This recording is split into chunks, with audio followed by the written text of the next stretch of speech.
Happy New Year! Welcome to the first video of 2025, and as is now becoming tradition, we're starting off the year by wrapping up the year before. Last year, I read a total of 85 books with an average rating of, drumroll please, 3.9 stars, which is pretty good. So I think last year I got really lucky in the books that I picked because I enjoyed quite a few of them, which is great, fantastic, wish that for the new year. But it also made filming this video incredibly difficult because picking just 5 books was a very tough choice to make.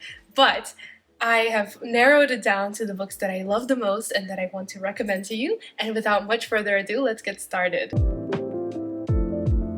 Starting off with the shortest book, but my new favorite classic, Dostoevsky's White Nights.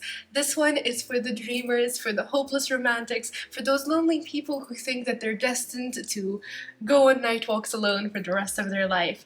In just a few pages, Dostoevsky, with his usual genius, cutting prose, manages to deliver a story of a young man who's an intellectual, sure, but above all else, he's a daydreamer. He spends all his time living on the banks of St. Petersburg, dreaming and reflecting and thinking, and he's so awkwardly sweet and disconnected from reality. And then he meets a girl. It's a lovely, emotional story that will have you thinking about it for years to come, and it's filled with so many absolutely beautiful, gorgeous descriptions of emotions and feelings and weather and nature. And honestly, what better time to talk about White Nights than with this beautiful snow-filled scenery outside my window? And what shall I have to dream of when I have been so happy in reality beside you? It has been a good year to read Hong Kong. It is always a good year to read Hong Kong, but particularly 2024. I honestly can't tell what's more heartwarming for me, news of her well-deserved Nobel Prize in Literature, or this heartwarming story about a lecturer in ancient Greek who's slowly losing his vision, and a woman who has lost her voice ever since she lost custody of her child, and the ways that they come together after they have been set adrift.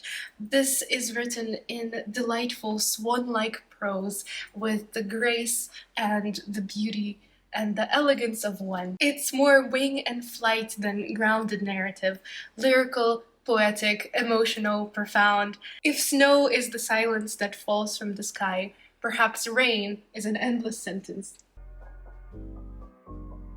My proudest moment may just be that I got an early copy of this book, Memory Piece by Lisa Ko. There are books that are about life, and there are books that are life itself, and Memory Piece is absolutely the latter. It's a modern masterpiece about changing times, growing up in foreign cultures that are at once close to us and alien. It's about generational difference and the losses and the gains that come with time, and it's a novel that truly astounds with its scope and talent in portraying this extremely complex narrative and following 3 young girls who meet at Chinese school from the moment that they meet in their childhood to the pre-digital 80s to Y2K to a chilling but truly necessary, realistic, dystopian vision of the future. It's a resplendent literary fiction. You could spend a lifetime subsisting on the fumes of your own memory. The past was an easy drug to fall into, especially when it contained love. We loved the dead and disappeared, because in their loss and immobility, they remained always at their best, unable to hurt us any more than they already had. 2024 is the year I became a full-fledged foodie. I went on a lot of gastro tours and restaurants, and honestly, butter just hit the sweet spot for me.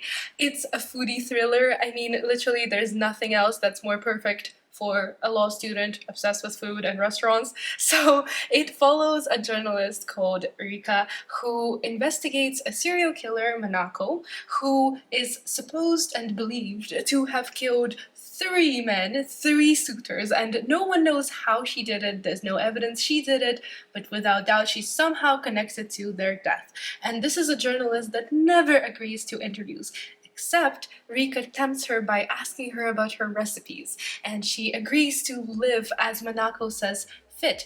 And Manako says something along the lines of, there are two things that I can't tolerate above all else: feminists and margarine. So based off of that philosophy, she encourages Rika very much to buy proper butter and healthy ingredients, and to try cooking, and to stop existing on instant ramen and actually make good, healthy food that she enjoys.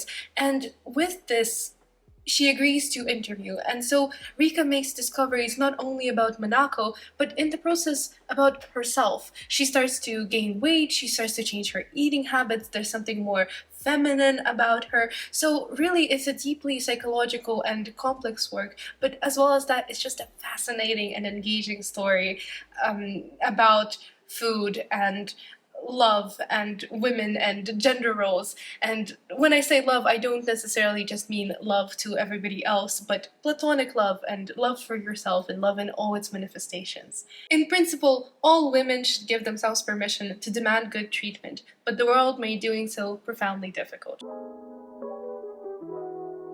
How significant that my last book of 2024 that I want to talk about in this video is about Nagori, nostalgia for a passing season, thinking about a season that's leaving us, or something that's departing, or something that we're leaving behind, and reflecting on it. I am actually not sure this one has a translation in English, but my favorite Russian publishing house, Ad Marginem, has, well, published an simply glorious translation of this Japanese work, and it's also a very comprehensive look at the topic of Japanese seasonal words, something I examined closely in my videos on haikus that you might remember from last year.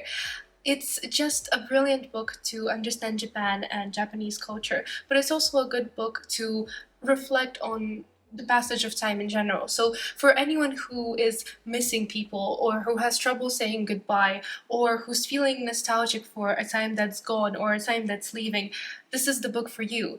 And on a personal note, 2024 has been a year of massive change for me. I finished my A-levels, I started my course as a law student at Oxford University, so it's just been a year of change, and so I think Nagori was the perfect book for it. A heart capable of experiencing Nagori is generous and even brave.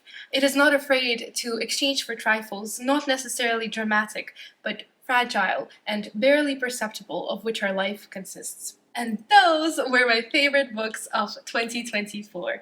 Thank you so much for making it to this video, and thank you so much for being a follower if you stayed with me since 2024. This video is dedicated to all the good books I read last year, and I can only hope that 2025 brings more brilliant books, which I'm sure it will. So thank you so much for watching. Happy New Year, and see you soon!